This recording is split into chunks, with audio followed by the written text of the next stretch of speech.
السلام علیکم محترم عزتمنو قدرمنو مسلمانانو ورونو امید لرم چې جوړ او روغ به یاست او د صحت جامې په وطن د حضرت عمر فاروق رضی الله تعالی عنہ په زمانه کې مچر پیدا سول غماش پیدا سول حضرت عمر فاروق رضی الله تعالی عنہ برکه فرمایا چې دغه غماش د الله تعالی عذاب دی دا غماش څنګه پیدا سول د دې څه وجه د پیدا شوی دی ضرور د مسلمانانو نه یو ګناه شوی دا د الله تعالی د طرفه یو عذاب دی د مچرو او د غماشو په شکل باندې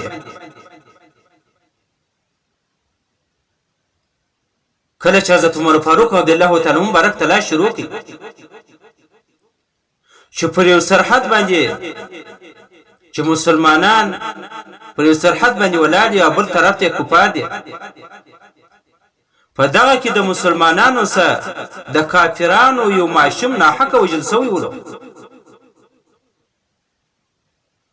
حضرت عمر فاروق رضی الله عنه برک پوښلو چې دغه مچر چې الله تعالی پیدا کو راويستوله دغه هم دغه ناکی وجنی سبب د مچرو په شکل باندې الله تعالی عذاب راستولی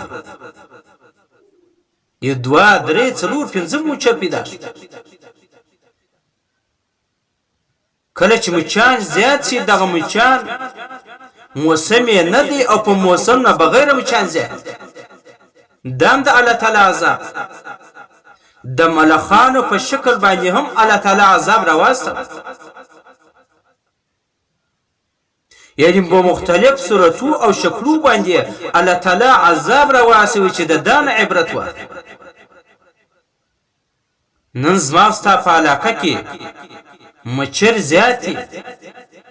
د مچرو د وجنه خوب چاته نورځي د غماشو د وجنه چاته خوب نورځي مچان زیات ولا د مچانو په سبب باندې انسان په آرام سره نشي بيدای مش په دې کې سوچ او فکر نه دی کړی چې دا مچر ولې زیات دي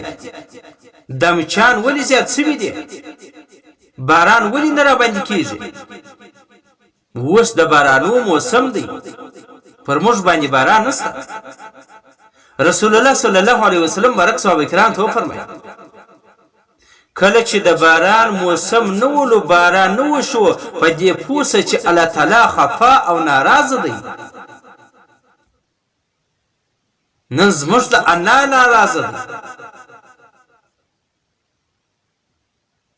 باید الله تعالی ته تایید شو هر سړی خپل ګریوان ته سرکښته کې کوم ګناه سوی ده پر هغه باندې الله تعالی ته تایب سي د الله تعالی نه معافي وغواړي الله تعالی به معافي وکړي الله تعالی به پر ټول مسلمانانو او پر ټول انسانيت باندې باندې زموږ د وجه باندې زموږ د ګناهو په سبب باندې زموږ د ګناهو د کثرت د وجنه پر حیوانات باندې هم رستریدلې دي پر حیوانات باندې هم زموږ د وجه باران کیږي هغه وجه دا ده چې څوک تر بجلکو په ګناه کې ډوب څوک تر زنګنو پورې څوک تر نامو پورې څوک تر جګره پورې څوک تر غاړې څوک مکمل په ګناه کې ځکه به کوم علاقه کې پر هغه باندې باران کېدی په دې علاقه کې یو بزرګ او نیک سړی و هغه د دې علاقې څخه ووتی الله تعالی ته په جلاسو په زاري سره چې الله رب العالمین زګناګانې زما په سبب باندې پر انسانانو باران کیږي الهي ته باران پر وکي زګناګارې نو خدا څه کوي چې په بزرګ دا خبره وکي بلکې د الله او د رسول د طریقې و مخالف او د بزرګي داوا کوي دا خبره به هم نه مني چې دغه باران زما ته وجه نه کیږي یا دا د پلانکی د وجه نه کیږي دا د پلانکی د وجه نه کیږي یو بل ته نسبت کوو او د خپل طرف ته مکتل نه دي چې څه په څه باندې اخته هغه د الله حکم پایماله کړی دی د پښو لاندې کړی دی ما د الله تعالی حکم د غاړه یې چې زه د بزرګۍ دعوه کوم د الله او د رسول د نږدېکت دعوه کوم نو کله چې به سپی ورته وغپل ولاړې به دوه رکعته نفل به وکړو چې د سپي ولې ماته وغپل کېدای شي زما نه یو ګناه سید رسوي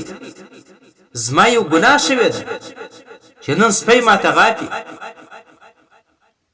نن د کفارو د طرفه موږ ته تکلیفونه رسیږي او بیا موږ د غفلت په خوب باندې ویده یو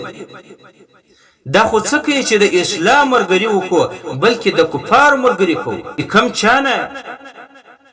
یو خطا شوی هغه خطا فورا موبایل ته پورته کوو چې ته وګورې چې مسلمانان نه دا خطا شوی چیرې د کفارو د غلامانو هغه یو کار کړی هغه بیا شروع په بیا خوشاله نو بیا به څنګه الله را باندې ورحمیږي او بیا موږ ته څنګه کامیاب شي